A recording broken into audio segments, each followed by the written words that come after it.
Assalamualaikum warahmatullahi wabarakatuh. Perkenalkan saya Guntur Tunjuk Derajat dengan NIM 11224081 dari Prodi Administrasi Bisnis Untak Surabaya. Pada hari ini saya akan menjelaskan mengenai sengketa merek Gajah Duduk. Video ini bertujuan untuk memenuhi tugas UAS mata kuliah Hukum Bisnis. Pada pembahasan pertama yang akan saya bahas adalah kronologi kasus. Kronologi kasus sengketa merek Gajah Duduk melibatkan PT Gajah Duduk sebagai pemilik merek sarung Gajah Duduk dengan PT Pisma Abadi Jaya atau PAJ yang memproduksi dan memperdagangkan sarung menggunakan merek yang sama. Kasus bermula ketika PT Gajah Duduk menemukan adanya sarung bermerek Gajah Duduk yang beredar di pasaran. Untuk memastikan dugaan tersebut, perusahaan membeli beberapa sampel produk melalui marketplace dan toko-toko di pasar Tanah Abang. Setelah dilakukan pemeriksaan, PT Gajah Duduk menilai bahwa produk tersebut bukan diproduksi oleh perusahaannya, sehingga melaporkan dugaan pelanggaran merek kepada kepolisian. Perkara kemudian disidangkan di Pengadilan Negeri Pekalongan. Dalam putusannya, Direktur PT Pisma Abadi Jaya, Muhammad Hanif, dinyatakan terbukti bersalah menggunakan merek yang sama tanpa hak dan dijatuhi pidana penjara selama 1 tahun 6 bulan serta denda 1 miliar rupiah. Terdakwa kemudian mengajukan banding, namun putusan tersebut tetap dipertahankan. Selain perkara pidana tersebut, pada tahun 2026 masih terdapat beberapa perkara perdata di Pengadilan Negeri Semarang yang membahas kepemilikan serta pengalihan hak atas merek Gajah Duduk. Perkara tersebut menunjukkan bahwa sengketa ini tidak hanya berkaitan dengan dugaan pelanggaran merek, tetapi juga menyangkut aspek administrasi dan kepemilikan hak atas merek. Kemudian untuk pembahasan yang kedua, saya akan membahas mengenai analisis hukum objek sengketa. Objek sengketa adalah hak atas merek dagang Gajah Duduk yang digunakan pada produk sarung. Aturan hukum yang berlaku.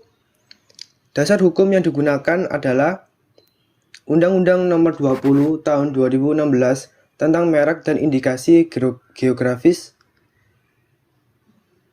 yaitu pasal 3 yang menyatakan bahwa hak atas merek diperoleh setelah merek didaftarkan.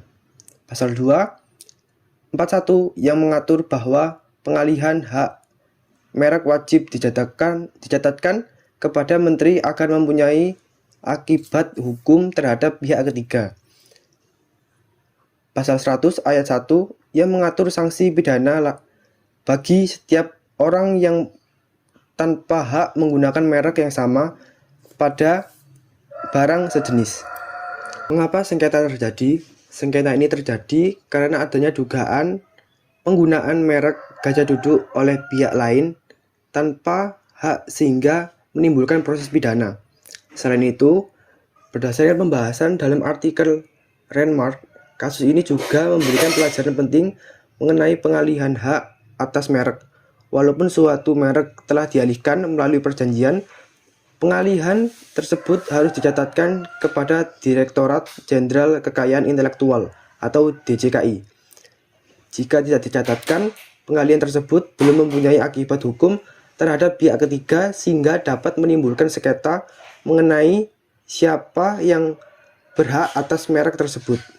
Akibat hukum yang timbul antara lain Direktur PT Pisma Abadi Jaya yang dijatuhi pidana penjara selama 1 tahun 6 bulan dan denda 1 miliar rupiah. Timbul beberapa perkara perdata mengenai kepemilikan dan pengalihan hak atas merek. Kasus ini menjadi contoh penting bahwa pengalihan atas merek harus dicatatkan agar memberikan kepastian hukum. Selanjutnya untuk pembahasan yang ketiga, saya akan membahas mengenai analisis bisnis. Kasus sengketa merek Gajah Duduk memberikan dampak yang cukup besar terhadap dunia usaha. Reputasi perusahaan dapat menurun karena masyarakat menjadi bingung membedakan produk asli dan produk dari pihak lain. Kepercayaan produk juga berpotensi menurun apabila konsumen merasa tertipu atau memperoleh produk yang kualitasnya berbeda. Keberlangsungan usaha terganggu karena perusahaan harus mengeluarkan biaya untuk proses hukum serta menghadapi risiko kehilangan pelanggan maupun mitra bisnis. Nilai merek atau brand value dapat menurun karena sengketa hukum yang berkepanjangan dapat mempengaruhi citra perusahaan di mata masyarakat. Kemudian yang keempat yaitu lesson learned atau pelajaran yang dapat diambil dari kasus ini adalah pelaku usaha harus segera mendaftarkan merek agar memperoleh perlindungan hukum. Pengalihan hak atas merek harus dicatatkan kepada DJKI agar memiliki kekuatan hukum terhadap pihak ketiga. Sebelum menggunakan suatu merek, pelaku usaha harus memastikan bahwa merek tersebut tidak melanggar hak pihak lain. Kepatuhan terhadap ketentuan HKI dapat menjaga reputasi perusahaan, meningkatkan kepercayaan konsumen, dan memberikan kepastian hukum dalam menjalankan usaha. Selanjutnya untuk yang kelima yaitu kesimpulan. Kasus sengketa merek Gajah Duduk menunjukkan bahwa merek merupakan aset bisnis yang harus dilindungi secara hukum. Selain mendaftarkan merek, pelaku usaha juga harus memastikan seluruh proses administrasi, termasuk pengalihan hak atas merek, dilakukan sesuai ketentuan Undang-Undang Nomor 20 Tahun 2016. Dengan demikian, sengketa hukum dapat dihindari dan keberlangsungan usaha tetap terjaga. Mungkin itu saja yang bisa saya sampaikan. Jika ada salah kata atau kalimat yang kurang berkenan, mohon dimaafkan. Wassalamualaikum warahmatullahi wabarakatuh.